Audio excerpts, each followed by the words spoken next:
This week we're joined by Hasani Jess, Chief Technology Officer of Aventum Group and the brains behind Atomx, the best integrated insurance productivity suite anywhere. This isn't a conversation about flashy features or AI buzzwords. It's about building tools to help people do better work. Hasani shares how to lead with empathy when change needs to happen fast. His obsession with clean and thoughtful product design. And how to get everyone behind the big, bold vision. I'm James Potter. I'm Ian Anson. And this is Virtual Lunch. Hasani, thanks for doing the podcast, if it is really you. Or are you an AI hologram? No, I'm definitely not an avatar. It is me, Ian. Wow. It is me in the flesh here today. Thank you. So would you mind just telling the listeners, and I'm sure there'll be a lot of people in Rockstone listening to this as well, keen to hear about your route into insurance. How did you talk us through your career, formative years, and how you ended up as Aventum's Chief Technology Officer? So I'm Hasani Jess, Group CTO here at Aventum, responsible for all things technology. And I think my career started maybe 30 years ago. Are you that old? Years ago. I'm that old. Or I started that young. There you go. Young. I've shared it before. My mum was actually a teacher, and she used to teach word processing. And so that's how I got introduced to typing. So I used to have a typewriter and I wanted to be a reporter because I thought that's what typing people did, was become reporters, until I did work experience at the local newspaper, the Hackney Gazette. Did you have a hat? I did not have a hat. Like, I wasn't just, with a pencil and a pad, Well, I did have the pencil and a pad because we had to go onto the street and do, what do they call it, vox pops, and interview people. I can't remember what we were interviewing them on. So we had to take a few notes on that. But I didn't enjoy the life of being a reporter, as it were. You weren't really looking for stories. In my mind, you've these thoughts in your mind of being really, really exciting. But did you sniff out many stories? Or? None. There was no sniff out of any Nothing stories. going on in Hackney in the 1980s. Not that I could be involved in. But I got introduced to computing because my mum then was using typewriters, and then the college gave her a computer so she could learn how to do word processing, and that's how I got into computing, and I really fell in love with it. Back then, so that would have been the late 80s, early 90s, as it were. And then I studied computer science and electronic engineering at university before moving into consulting. And I've worked in a number of different domains on enterprise technology. But I've really got into insurance maybe 8 years ago now. And I really loved it. I really loved it. And what is really interesting about insurance from my perspective is it's got this reputation of being really boring or not being where the cool kids are or whatnot. I'm not exactly sure where that. Sorry, are we talking about insurance? Or? Yeah, exactly. No, exactly. But I've really loved it for the last 8 years, just as much as any of the other domains that I've worked with, whether that be finance, telecoms, healthcare. The challenges are really, really interesting. The people are really, really cool. Thank you. So, present company accepted. Absolutely, apart from these two. Yeah. These two. But it's been really, really, really, really fun getting into supporting insurance tech, just like anything else. What is your 8 years in insurance? Give us from the perspective of a technology expert, which you are. How does insurance compare to the other industries in terms of their readiness to adopt tech? Or what was your perception of the market as it pertains to technology? I guess from when you joined and how it's changed recently. I find it's really interesting when you compare insurance to some of the other domains, because it depends on the problem being solved in each domain. Of the ones I've worked in, I would compare insurance the most to healthcare. Right, so healthcare has a lot of tech, just as insurance does, but it's got a lot of workflows, a lot of processes that are not supported by any tech whatsoever, just like insurance. So it's not an all or nothing. There's a lot of technology in insurance, similar to healthcare, and the complexities in healthcare and insurance for me are very similar as well. There's everyone understands healthcare, help people to get better, right?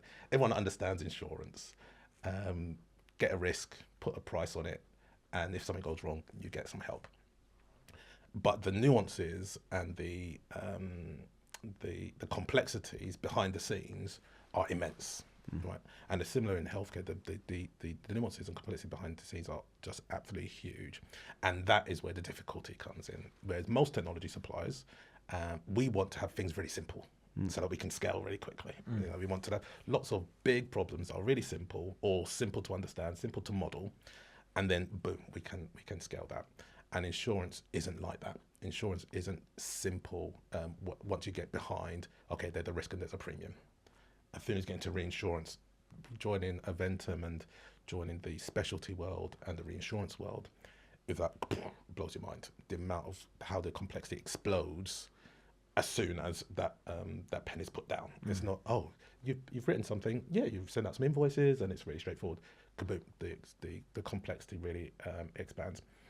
And I also think the challenge that we have in insurance and healthcare similarly is there's lots of big players, but there are way more smaller players, right? So if you're thinking the financial industry, banks, the small banks are still big. They're still big organizations who can afford a lot of technology. Whereas in insurance and healthcare, you've got GPs, you've got brokers, you've got underwriters who may be 1, 2, 3 person businesses, as well as the megacorps. So the complexity of the solutions and the opportunities is just much, much broader in insurance. We've got so many more different personas that we need to support, as opposed to in some of the more mature technical industries where you've got so many big players, you can streamline more and more of the processes easier because there's fewer people to negotiate with, there's fewer people to persuade this is how it should work. And the upside is much bigger when you've got scale. Yeah. Whereas for that 2-3 person organization, they might say, I don't need that for myself. I can do the deals. I quite like doing the deals in the way that we've been doing it for 10 decades or hundreds of years even. And so to invest in a new technology platform for that 2 or 3 person organization is not as important. And there's so many of them. Yeah. So I think that's where some of the challenges are. So when you came into Aventum Rockstone, what was you really excited about? You know, what drew you in, and you know, what were you keen to get cracking with, I suppose? What problem were you trying to solve? Yeah, It's an interesting one. So when I joined Aventum, because it was 2.5 years ago. So I was invited by David and James and the rest of the exec team at the time, but they were doing a big drive on technology. We were growing as a business. The complexity of the business was exploding along with that growth.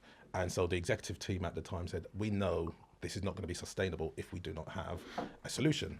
And we believe the solution is technology. What is that technology? We don't know, but we believe the solution is technology. So I was invited in to do a bit of strategy work with the executive team and looking at the market and stuff like that. And as we were going through that process, I was like, this is really, really, really interesting stuff. They're going to do something really, really quite special here. And David at the time said, okay, once we'd gone through the deck with James and David and many of the others, he said, would you deliver this? Would you deliver this strategy? And I said, absolutely. This is Good like idea, Hasani. Get on with it. Basically, you know David very well. Yeah. Done. Make it happen. Make it so. Yeah. Tomorrow, please, on my desk, 5 p.m. I should have added a bit more to the budget. Yeah. But yeah, so that was the beginning of my journey with Aventum. And I was really, really fortunate to be able to be put in a position to take, this is how we need to do this transformation. This is what's going to make it successful. Build the right team, get the right support structures in place, use the right technology, get the right partners. And yet we've been on a tear for the last couple of years. so you're biggest part of the company now, 140 staff, I think, at last count. So nearly 25% of the workforce. Indeed. We're a big chunk. But we're building some really, really special stuff. So, as you know, we're building a platform to support our business and maybe others one day. Yeah, talk us through it. Talk us through the vision of, so Atomx is our proprietary tech stack that you're building. Talk us through the vision. Talk us through what the opportunity is and what problems it's solving and why this is going to create so much value for our underwriting teams and our clients? So yeah, Atomx, our baby. So we're building our platform, affectionately named Atomx, not Atomx. People when they first see it, they think Atomx, but no, it's Atomx. And that the platform, the vision of that platform is to support our processes from end to end. So one of the challenges that we identified when we did our strategy review is there's lots of fantastic solutions out there in the market. And actually, we had a lot of those solutions in our business.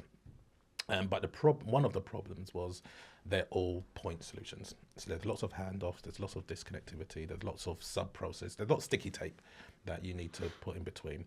And I think that is one of the things that is common in our industry, right? That you have lots of sticky tape people keeping these systems together. So the point of Atomx is to create the best integrated insurance productivity suite anywhere. That's our tagline.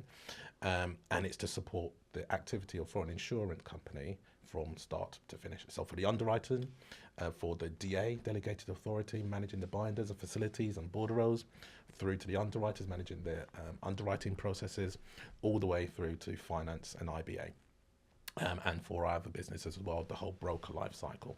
So we're creating a platform that supports all of those things end to end, using some of the technology and enterprise designs and architectures that I've been able to cultivate over the years to create something that we think is going to be really, really special.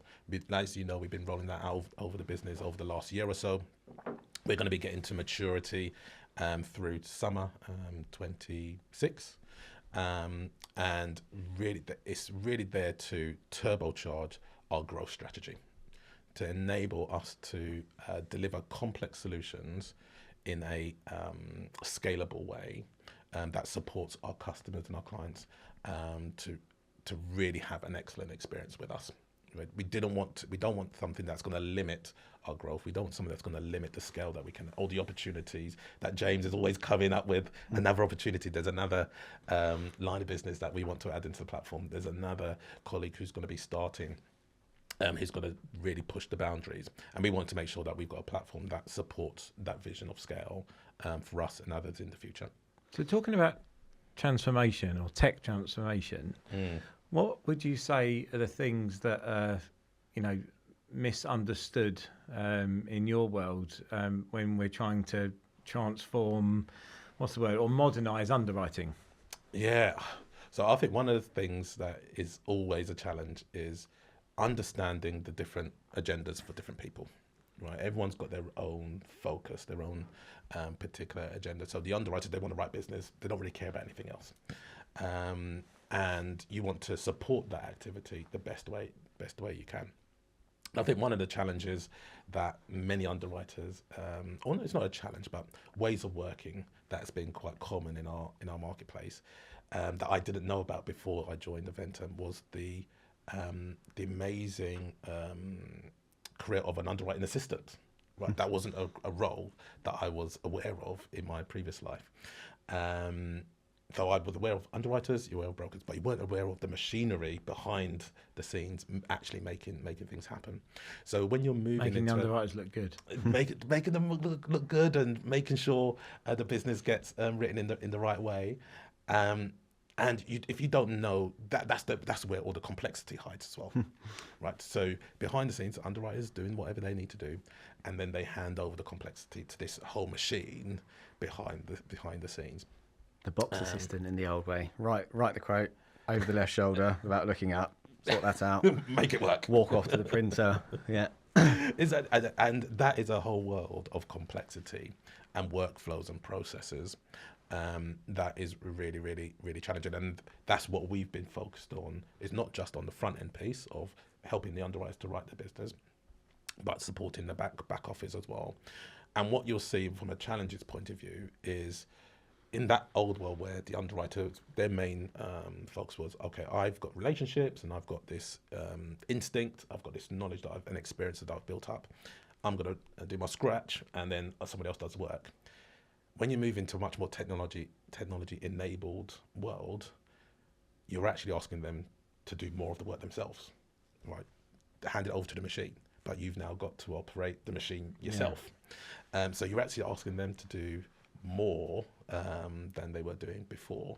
And then the back office is doing something completely different. Right? They're not doing that translation activity anymore. They're doing other types of much more client-facing activities. And I think that part of change is difficult for everyone. Right, when you've got one mode of working, which I think most senior people in most industries always had, right? There was a big supporting office to do the legwork for them. I can make a decision, hand it off to somebody else, and then you come into a much more tech-enabled world where bosses like James and Ian say, "Oh, actually, you can do it yourself because the tools are now enabling you to do more of the process. So I can leverage these people to do other things, not just your legwork, to get the machine going." And that change management is really, really challenging for different people, depending on how tech enabled or tech savvy or tech appreciative that they are. But the goal is, right, that they instead of doing 10 risks a day, they can do 50 risks a day. So It's not that or 500. We're not getting them to do more of the process themselves. It's just that they have more control and visibility over what's going on with the tech, right? And they're getting through their submissions much more quickly. I feel like with the Atomx project, there's been a lot of conversation around efficiency, but what excites me more is actually the distribution benefit and what we're building around Vertex. You know, the potential. And Vertex is the rating engine. Vertex is the quote by bind. Yeah. So I'm just for the viewers trying to get into. It's easy talking jargon. Yeah, but the speed of service that we will be able to execute for the brokers and for the clients, ultimately, all different products. You know, that's what excites me. We should be able to get through or address so much larger chunks of the market. We should be able to address. And I'm interested to know your thoughts on data as well, because obviously underwriting businesses see a lot of data. They ingest a lot of data, or they don't, or they just receive it into their emails. If they don't write the risk, it disappears into a black hole. They don't see it again. But there is so much risk out there that is outside of appetite, outside of binder, outside of strategy or whatever, which in its own right, with the right approach, the right partner, etc., becomes a new strategy, right?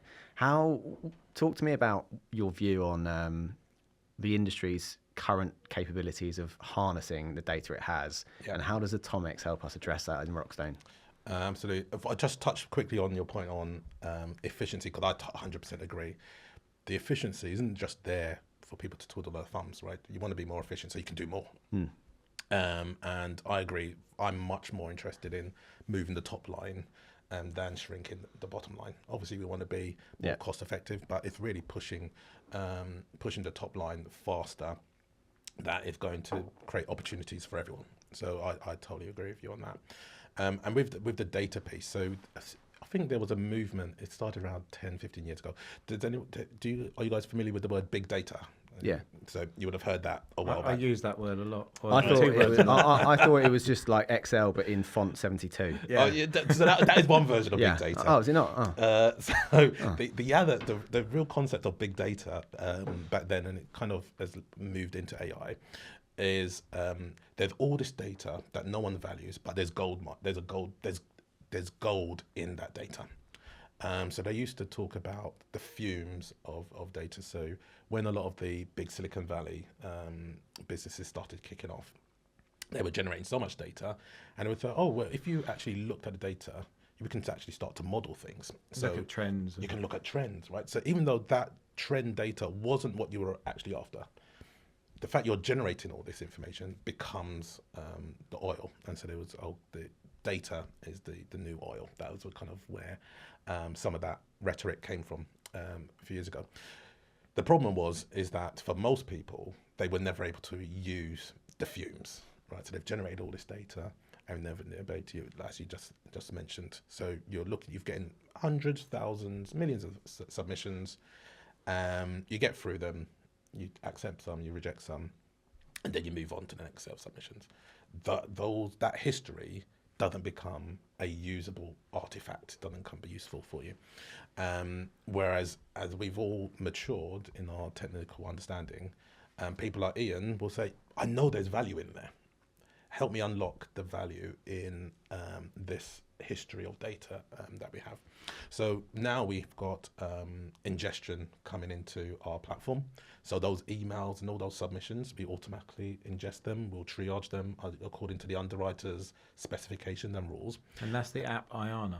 And Ayana is absolutely, so he does know them all. Ayana Thank God I got one more. He did do his homework. So Ayana is our email, artificial intelligent email. And that effectively bot. creates email into a first-class citizen.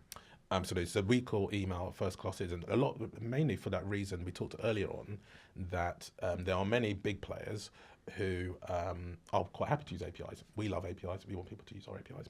But we also recognize there are many who will they know how to spell API, and that's about it. Right? They're never going to integrate with API. They love their spreadsheets. They love their email. And so we want to make email a first-class citizen. And because of that, we then have our other product, which is our data ingestion product, Orbit, which does all the triaging. No more questions, please. No more questions on the test. I gave you that. I gave that one for free. So we have our other products that ingest that data and triage it according to appetite. But because we now have that data triaged and digitalized, we can answer Ian's question and the portfolio manager's questions of, okay, can I see a trend here? So we are only accepting into our appetite 20% of these submissions.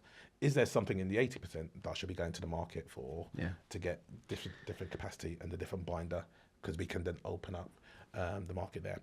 And I think that is just to become more and more common in the months and weeks to come.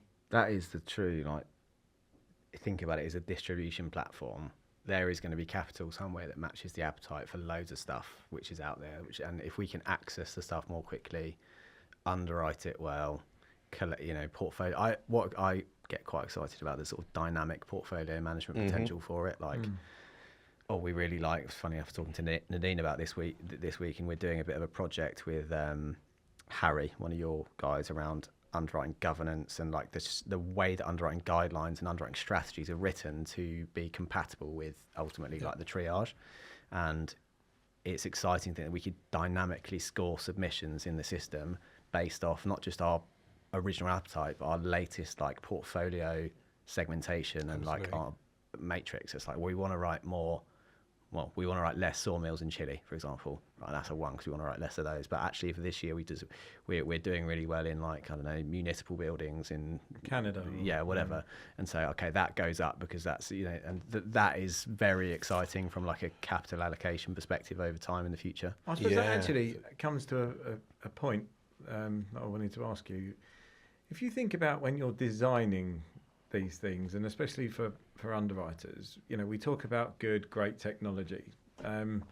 What do you think about when you're trying to think about the user experience, when you're dealing with people with great technology experience and people, that still like to use pens and pencils, and everything in between. Yep. So how do you design something, or what's your view on the design to sort of fit with that range of experience? It comes back to that point of what we do is still very complicated. So we use a lot of design principles inspired by Apple to simplify complicated things. So one of the principles in our architecture is we understand there's complexity, and that needs to happen. That's just what we do. But what we want to do is to get the technology to take as much of that complexity and leave as little for the user and the user of the system. So, for example, Ian just talked about being able to do that ranking, that scoring. We call that the Atomx score, right? Similar to your credit score, to say we want to look at this risk and make it easy for the underwriter to understand, is this good or bad? Is this something I'm interested or not interested in? Now, you could do that in one way, show you a whole load of information, right? And we do that to enable them to use their own experience and intellect to rank that risk. But then if you've also got a simplified, if you've just got a number that they understand, they appreciate, they trust, view. A quick boom, you've now taken something really, really complicated and simplified it for the user to move forward with their work. And then from a UX perspective, I'm very, very hot on a good user experience. And making sure that our products are easy to use, even for those who only want to use a pen and paper. Now, I'll be honest, we do have a few people who literally just want to use pen and paper. I can't really help them. But those, we really work hard to make sure that our products are easy to use, if not enjoyable to use. Now, because there's so much complexity and sophistication that people in specialty need, there's a limit to how simple you can make something without making it non-functional anymore. Right? Now you've got to create another sub-process, another set of sticky tape to make it work. So we've got the capabilities to support the full end-to-end process, but we work really, really hard to keep it as simple that a new person could pick it up and understand how the thing is flowing. One of the other things we look at is E&O. Right, so errors. Right? If you're seeing constant errors in your data, in your information, for us that's a signal there's something wrong with the user interface. There's something wrong in the UX because they're consistently getting this step wrong. You may be able to explain it to somebody and train them, but if people are consistently doing that, then they're the problem. And I think that's where we get some of those lessons learned from UX on our phones and other apps, where you very rarely get errors in the apps that you use on your phone. Now, they are much simpler, but they've been tuned over the years to really guide you to do the right thing, rather than just leave you to your own devices and constantly get it wrong. So it's a constant battle that my product managers like Harry and the others are always working with underwriters and operations colleagues to improve it and to get it right. I wanted to ask you about artificial intelligence. It would be remiss to have any conversation about tech at the moment without touching upon it. I read this article a few weeks ago. I think it was in the FT, but it doesn't really matter where it was. But it was basically talking about other newspapers AI's, available on request. Long story short, basically, AI is great until companies try and turn it into productivity. Yeah. So like everyone's super excited about it, but there's actually limited examples in the real world of people turning it into enterprise value yet, other than obviously like Nvidia have turned it into a lot of enterprise value. Indeed. But like, I'd love to get your view from somebody who actually understands it, probably. Yeah. What are the common misconceptions around AI and its capability now, and what are the best examples or the best use cases that you have seen in Aventum, I guess, in terms of how are you leveraging it in the near term? I think that's a really, really good point on the whole AI hype cycle at the moment. I was at a conference beginning of the year, was it end of last year, and they were asking very similar questions on the proliferation of AI. And at the time, my belief hadn't changed. I said AI is an amazingly powerful tool, but it's only as powerful as the workflows that you can embed it in. And I think where people are struggling a lot is they're fixated on chatbots, right? Because the chatbots are easy for us to understand. Right? We can all go into ChatGPT, we can all go into Copilot, others are available, and use those chatbots and get questions answered, do research and whatnot. And they're very, very powerful. But the problem is our work doesn't happen in chatbots. Yeah. Right? Which is why there's limited impact of, oh yeah, you've got this chatbot, that should help you, but you've just created a new piece of sticky tape, right, to your existing workflow. The real power is when you manage the whole workflow and then you use AI to turbocharge and the workflow, which is what we do in Atomx. Our users don't need to care that there's AI embedded in their platform. It's just helping them to get their work done. It's part of the journey. It's just part of their journey. They're not having to go and do extra AI work. It's just happening. And I think that was also part of the big strategic push for us with Atomx, is because we're supporting you end to end, we can embed AI into the journey. Yeah. Right? You don't have to go out and then do something and then come back in. Now, having said that, we do have our own innovation lab, which does experiments to see which parts of the journey would be really effectively supported by AI. So is it data ingestion? Is it document translation? Is it pricing calculation? And so we're looking at which AI platforms are the best for us for each of those problems.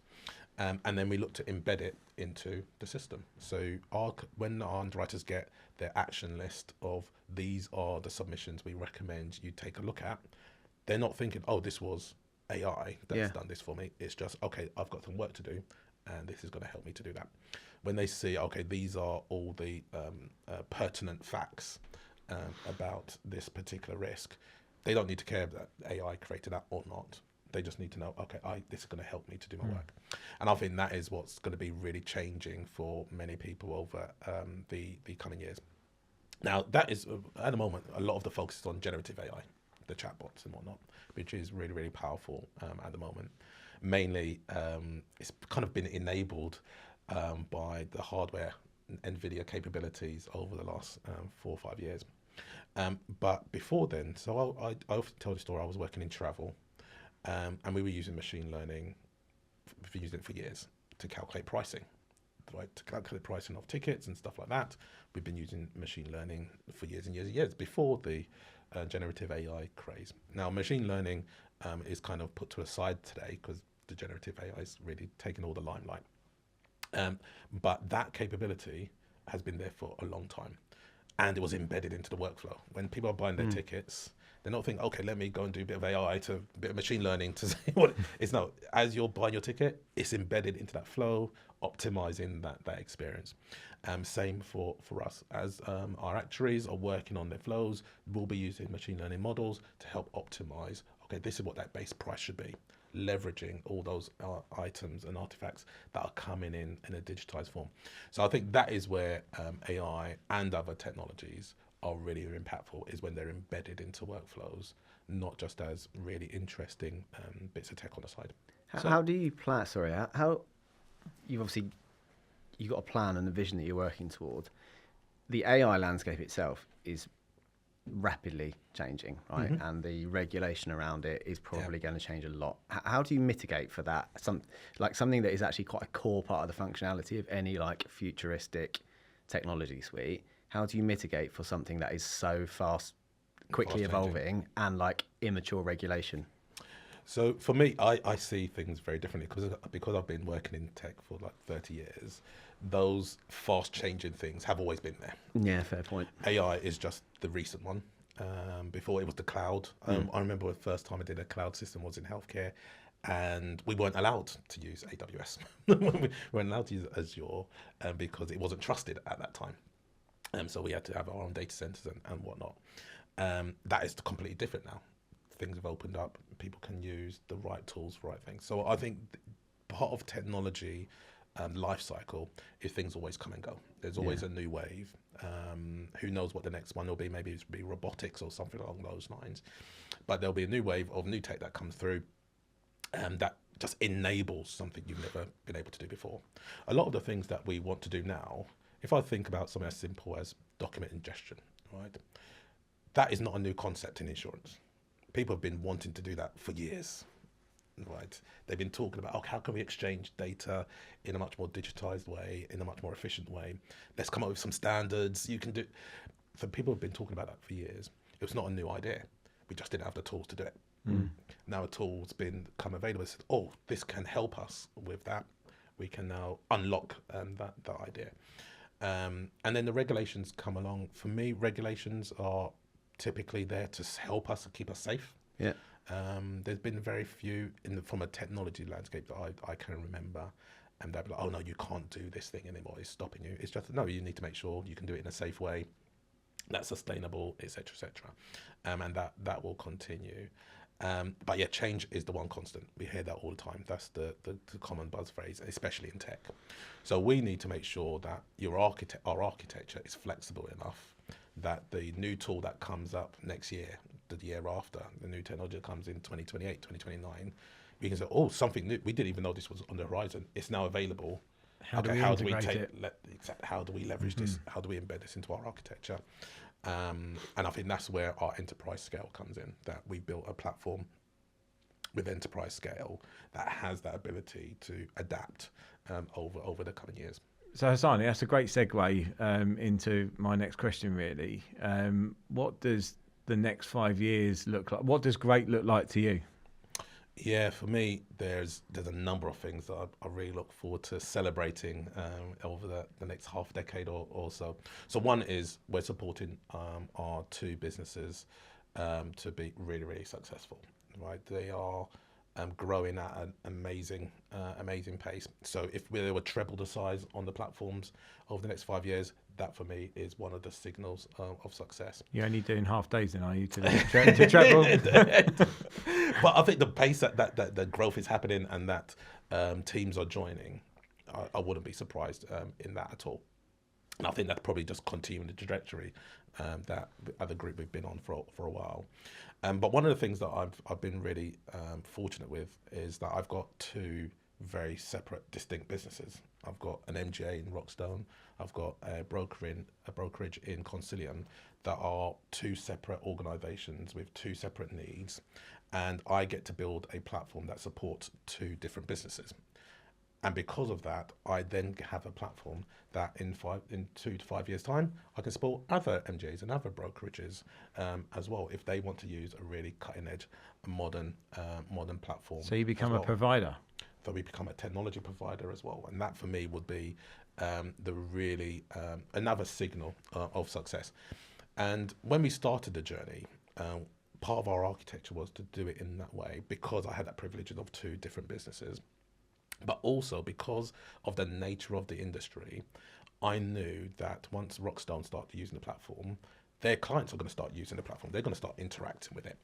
And their clients are going to say, oh, can we have a bit of this as well then? Right. So you've got this really cool tech. Can we have a bit of this cool tech? So that was my expectation, is as soon as people start to touch it externally, they would want it for themselves in their own enclave where they can say, this is my part of the Atomx world.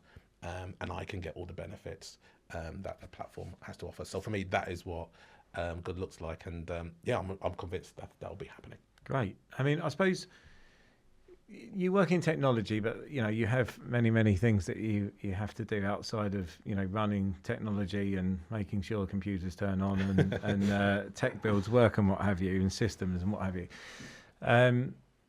What are the challenges have you had of trying to work in a bit of an archaic industry that is insurance? How have you managed to pull people along the journey with you? So change management is one of those key skills as a senior technology leader. You need to be used to the change curve that we all go through. And one of the skills that I've really worked hard on over my career is empathy for other people, because I love change when I'm the one making it. so when I'm in charge of change, like, I'm changing everything. This is great. I really enjoy it. And here's a side order of empathy. But when someone wants to change something in my world, I don't like it. Right. So I'm just like anybody else, that if someone said, oh, son, we want you to change your organization, we want you to change this, I'm going to feel, oh, hold on a second, I don't feel in control anymore.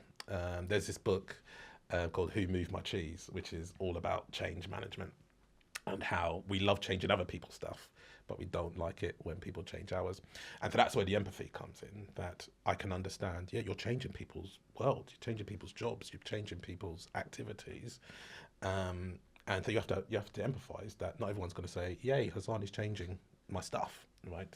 Especially if you've created that stuff yourself, right? You've, over the weeks, months, years, you've created this little process yourself. You feel you've got identity with the thing. And so for someone else to come along and say, yeah, we're going to change that, that has a emotional impact to it. So I think that for me is a key skill for anyone in change management, is to be able to empathise with people. As you're taking them through that change, that we're all going to go on the change curve. We're all going to start off with grief. We're all going to plateau, and then we'll come up the other end, assuming the change is going to work and it's a good one. And then the other thing for me is, because I've been very fortunate to have a lot of experiences, I've seen a lot of the pitfalls, right? I've seen a lot of the challenges in different changes, some that I've caused myself, some that have happened around me. So you've got to have the adaptability to roll with the punches as the unexpected happens. unexpected opportunities happen. Unexpected things happen. People have lives, right? And as we get older, we realise, real life happens. People have children. People lose parents. And these things impact your change program, right? Because you'll think, okay, we're going to do this thing. We've got a plan.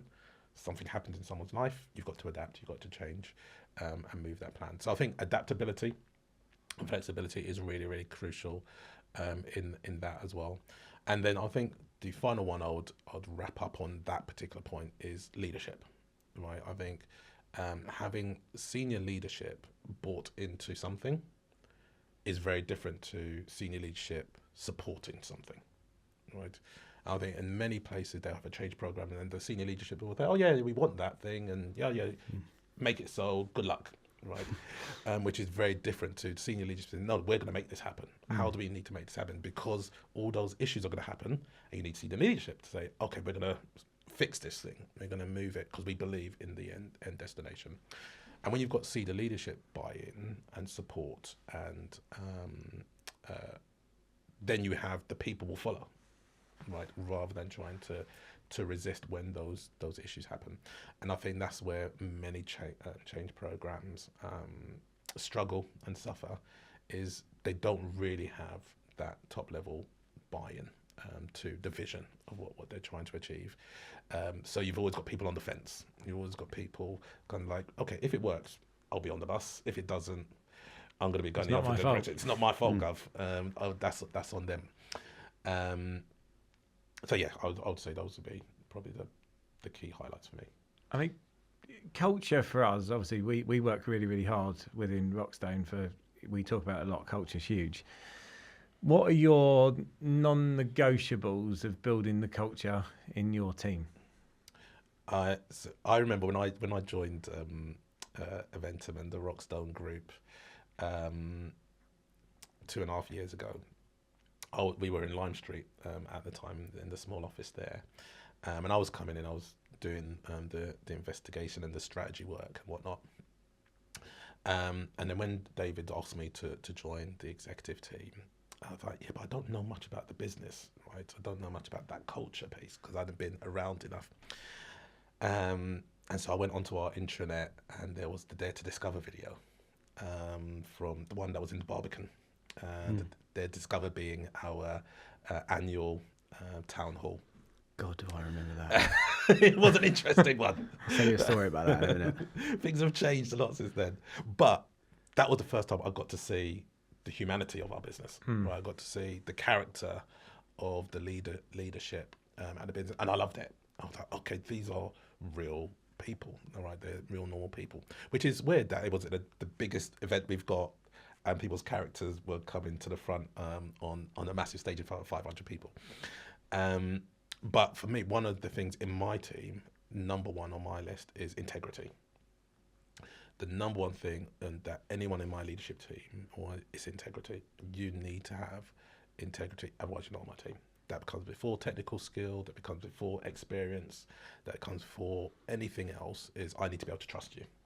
I need to be able to trust you to just do what you say you're going to do, to represent me the way I need to be represented.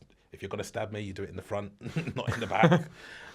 When I'm in the room, you're the same person as when I'm not in the room.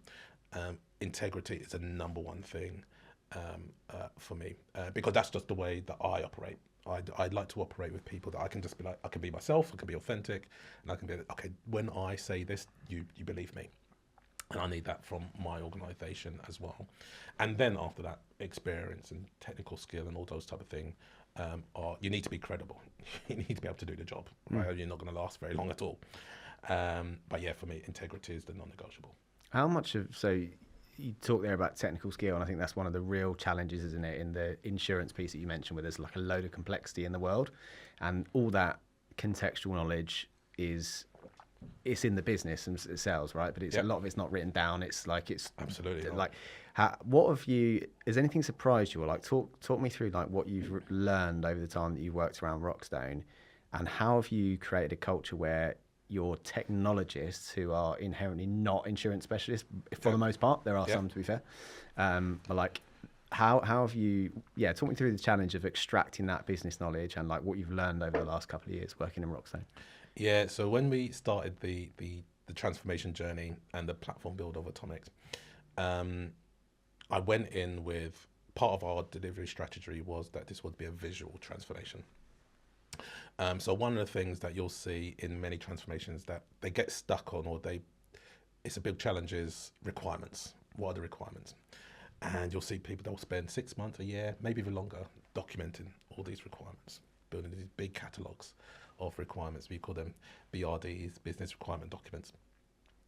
And people get really proud of those documents. They say, look, we've documented all our processes, and now Hasani, go and deliver this document of stuff.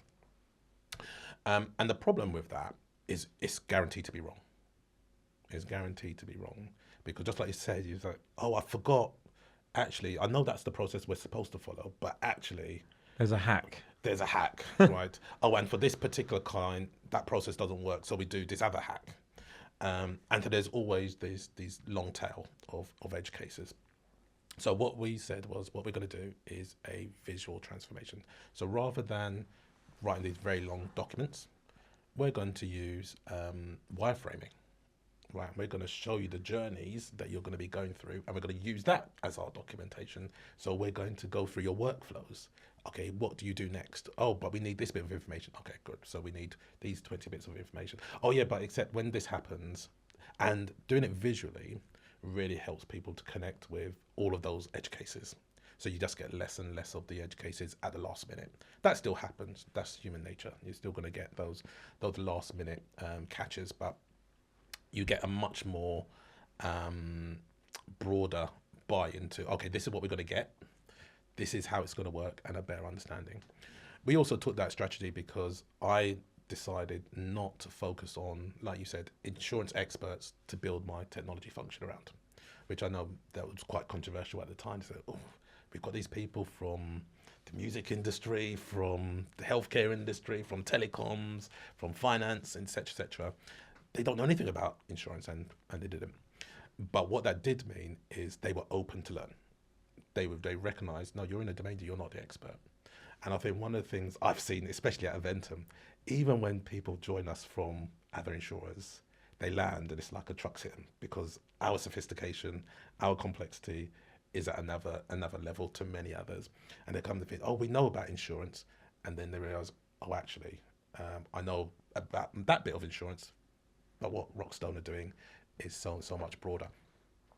So by the strategy that we had with the talent we got, our focus was on their ability to learn, their ability to grow and adapt, and working directly with our business SMEs.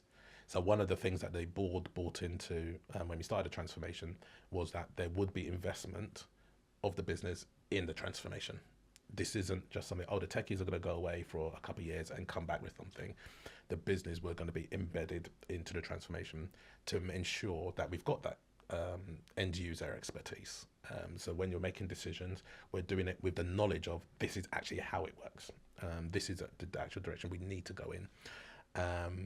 So yeah, that's how we've tried to avoid that. I think we're probably getting to the after mint chocolates now in our lunch. So we didn't hear the story of Dare to Discover. Oh, bloody hell, yeah. So that Oh, Dare to go on Discover then. you're talking about, this was like the first one that we'd done, like a proper town hall, and me and him had to do a Rockstone talk to all staff. So I went away, and my style with these things is I just prepare for them, because public speaking is terrifying for most people. You're actually very good at it. You're a natural. So public speaking is terrifying for a lot of people. if it doesn't work out in technology, you could be a game show host. Yeah, exactly. So James and I had to do this like two Ronnies type sketch, and so I went away and wrote this PowerPoint. I was like, right, James, you're going to say that, then I'll say that, then da-da. So I went away, practiced it that evening, sent it to James. Very clear, James, that's your bit, that's my bit, go and practice. Turn up in the morning. Right, James, you read it? No. I can see where this is going. Yeah, exactly. Yeah. So they sit in this room in the old office, like, right, we'll do some, let's do some Role rehearsals play. then. And it's a shared responsibility, isn't it? So obviously, like, if it's bad for the both of us. If it's good for the both of us. The first run through, my anxiety levels reached Uh-oh. uncharted territory, because it was like, not only had he not read the PowerPoint, it was like he'd forgotten how to read English as well.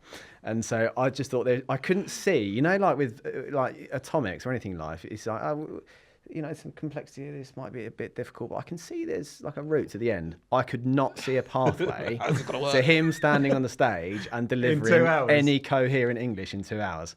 And I still couldn't see that pathway when we got to the last run through. Unbelievably, when he got on stage, he was really, really good. But showtime. Yeah, but he took 5 years off my life with the stress that I went through in those few hours. Well, your hair's still looking good. But anyway, back to mints. Yeah, so back to after dinner mints. If you was giving advice to yourself starting over again, what would be the first thing you say on day one?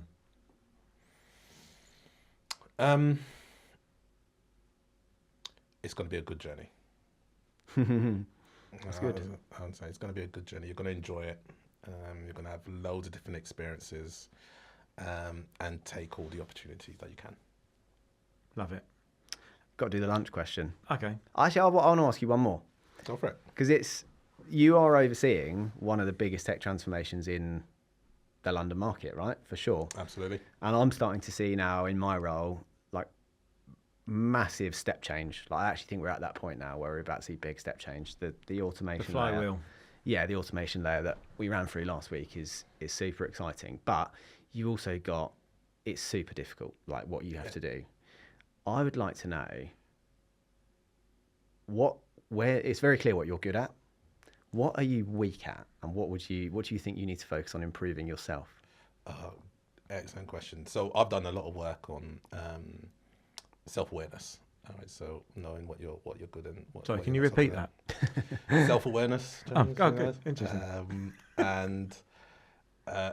So I'm not a details person naturally, so I'm more of a breadth person. So I love breadth, but when it comes to detail and admin, I have to put on my game face to do that work. So I make sure that I've got the support system to help me with that. Sometimes you can't get away with it. You've got to do the work yourself. Yeah. But yeah, admin, and it's in my personal life. Oh, thank God, my wife is supporting me there, because I'd be a complete disaster. But yeah, that's the side of things I find exactly really, really challenging. But then, yeah, there's many people who really love that type of stuff. Yeah. So yeah. That's good. Good answer. Okay. Let's do the final. Well, final question. If you could go to lunch with anyone, who would it be and where would you go? For me, you familiar with LeBron James? Of course. LeBron James, probably one of the most popular sports people out there. So yeah, I think I'd go for lunch with LeBron James. One, because not only is he like a superhuman from an athletics perspective. Freak athletically, isn't he? It's just absolutely crazy. He's been also super successful. And one of the things that's really interesting about LeBron is that he was highlighted from an early age as, you're going to be a superstar. And he actually delivered on becoming a superstar, which is very, very rare. Very few people do. I think Messi's probably another person who was one of those people that, they were identified early on. And then Tiger Woods, right? So there's very few people who actually deliver on their potential, and that's been highlighted to them. But not only has he done that, he's now a phenomenal businessman. So he's been successful in his natural talent, but also he's developed in that business area. So for me, it would just, and he's also an amazing family man, right? Which I love. He played in the same game as his son, didn't he, in the NBA? He did last year. That was very cool. He got to live his dream and play with his son. So even the great LeBron James is not immune to a bit of nepotism as well. He'd be good in insurance, wouldn't he? Love it. Yeah. And where would you take him? But in terms of where would go? That's a good question. Because I'd want to go somewhere where I'd actually be able to. It'd probably be like an island somewhere where you can't escape. Right? So you can escape. You're not that bad to hang out with. For a good You can't run away. So I'm imagining people like him will be like James. It's like they'll say, we're going to do lunch, and 5 minutes in they'll be doing a runner, but they've got a deal to do. So it would be somewhere that would be like, yeah, really quiet, where there's not people to distract him and take away, to really just understand how he's been able to balance being amazing at all these three: business, his career, and family at the same time. So you're on an island. What would you eat? Ooh, good question. So, As I can't get a restaurant out of here, I'll go. Yeah. What would you eat? I'm so easily pleased with food. I love Indian food. I love barbecue. Have you I been love to that Thai. new Indian lunch place on what's that road near our office? The main one going down towards Tower Hill. Is that? I'm so bad. My geography's terrible. Come out Monument Station, turn right. That road. No. Sounds like it's a new place to see. Lower, no. No. Upper. No, the one that's literally parallel to what the walkie-talkie's on. One down. It's literally next to Monument Station. That road. Anyway, there's a new like Indian lunch spot. You know, like a takeaway, like Indian street food nice. lunch spot. I think it's called like maybe like Pali Kitchen. Anyway, It's good. banging. Recommended. Yeah. Where do you eat? Where do you get your lunch when you're around the So office? I love, if I get a chance to go walk down to Spitalfields Yeah. and Spitalfields Market. When he's on one of his half days and he He does half he's days. I've got plenty of time to walk down there. 45 minutes to Spitalfields. But I do actually like taking walking meetings. Yeah, fair. So often you'll see me with headphones walking around the office in a circle. Yeah, I do. I see you often on meetings. calls where it's just like things moving around. Yeah. Yeah, so I do like walking meetings, get the steps in. I need all the help I can get. But yeah, so I like Indian, like West Indian, obviously, like Chinese. So what would I go I struggled for? with West Indian food. When I went to Jamaica, I really struggled with Too food. spicy? No, I don't like rice that much. Oh, it's And not gonna work at all. what was there were two the one What, thing dumplings, I did. potato, I liked yam? festivals, Is that okay? So not the that's more music breakfasty- things. Is it? breakfast I was food, eating yeah. that all the time. Okay. Right, so back to the question. Sorry.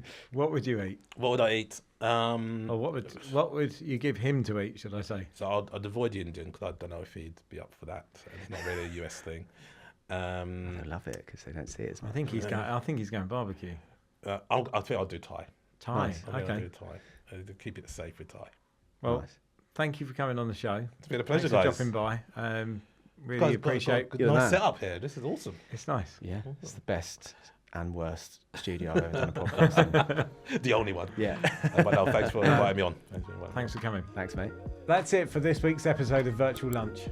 Subscribe now so you don't miss an episode. We'll be back next week. Same time, same table. See you then.